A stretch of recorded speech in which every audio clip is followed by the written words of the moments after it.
Hello and welcome to Back to Basics Homestead. My name is Annie.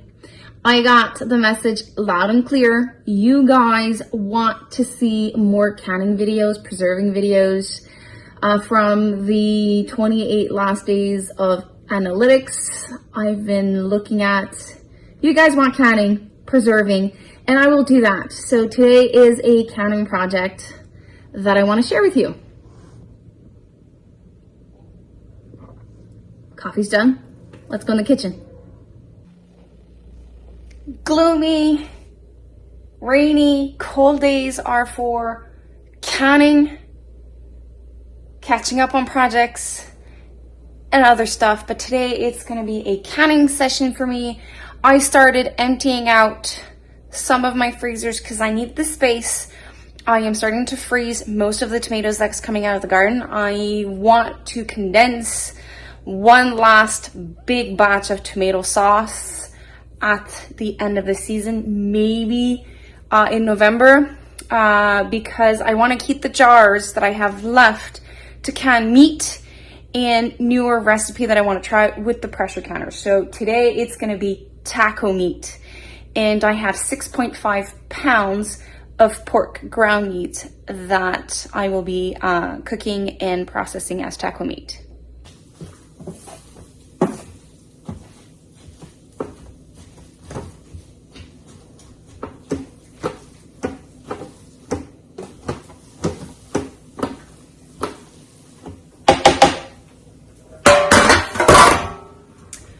I'm using my 16-quart roaster. I just started using my roaster to cook big amounts of meat. It makes it easier. It is a bit longer, but there's less of a mess. And I only have one dish to clean instead of like many dish and being in front of the oven all the time. I got this trick from the YouTube channel, that 1870 Homestead, and like she does a lot of her recipes in a roaster, and every time I can try a new recipe in it, I end up trying it. It's really fun. I enjoy it.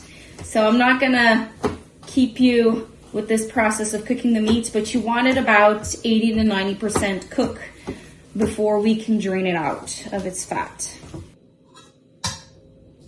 Meat's done, about 80 to 90% cook. I am using a slotted spoon, draining the fat, breaking also the big chunks as best as I can. And then I'll be using taco seasoning I did do a video about that. It's really simple. Takes about 5 minutes to do. I love to quadruple the recipe every time I do it so that I can always have like taco seasoning ready.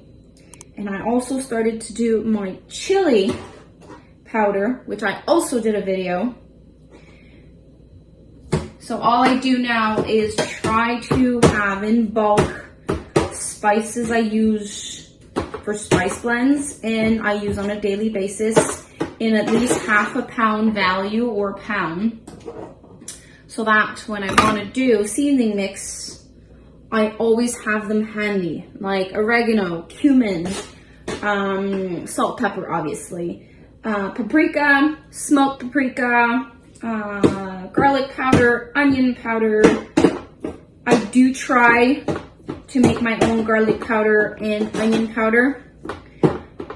This year I was only able to do a little bit of garlic powder, but I did find some options online that I can buy organic, half a pound and a pound of those staple spices, and I always make sure to have them handy for those spice blends.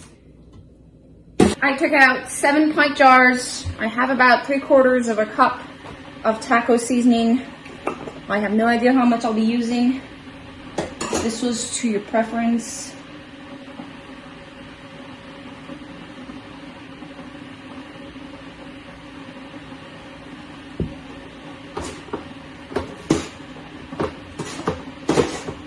My kettle has water in it, because you do have to add boiling water to the mixture.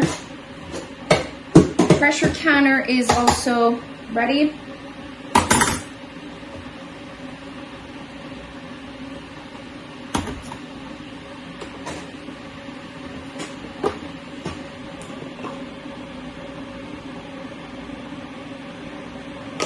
So I use about half a cup.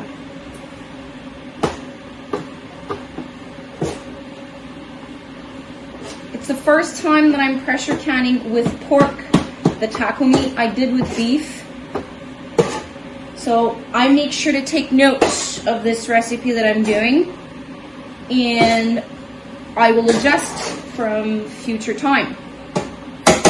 So canning is pretty straightforward. We're gonna fill the jars up to generous 1 inch of headspace, and then fill it with water, and it's packed loosely.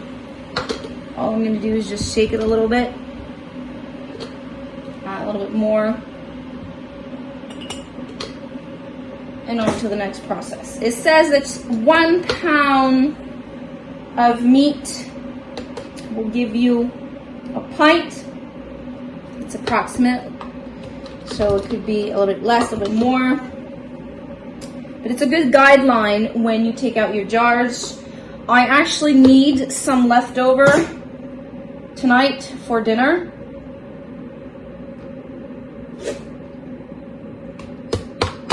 So if I fill the 7 jars, that's fun, and then all the leftover will be for tonight's dinner.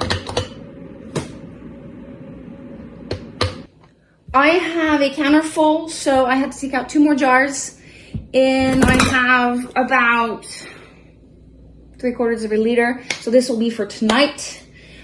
So technically 6.5 pounds would have given me 10 jars with some leftovers. So like I said, 1 pound per pint is always approximately. I took out 7 because I thought it was going to be that, but it turns out it's closer maybe to 3/4 pounds of hamburger meat per jar, which is why I had more. So now I'm just going to add boiling water, and then I'm going to pressure can it, pint-sized jars, for 75 minutes. I know it looks weird to add water to hamburger meat. You want 1 inch of headspace, but that liquid has flavor, so it kind of becomes like broth, and I incorporate part of it in my recipes, but make sure that you have 1 inch of headspace. So I need to add a little bit of water, and then they go in the canner.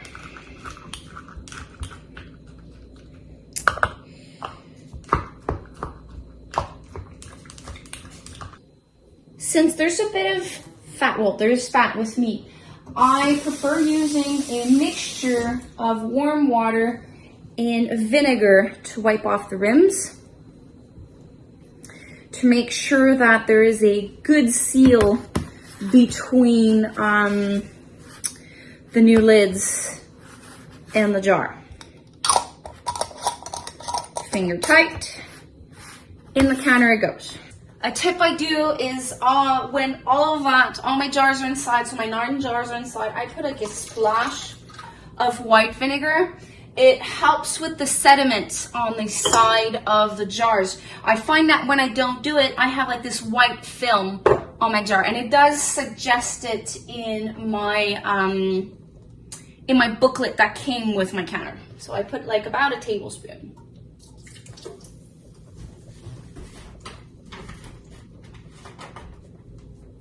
And then I close the lid.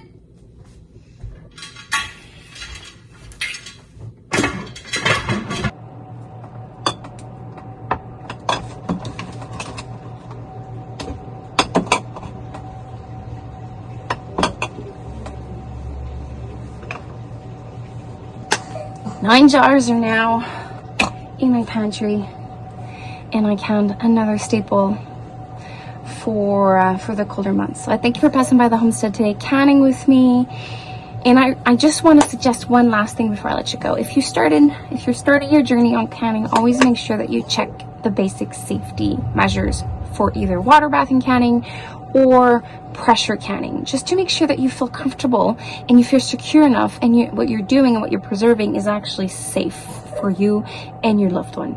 Take care. Have a wonderful, blessed day. Bye.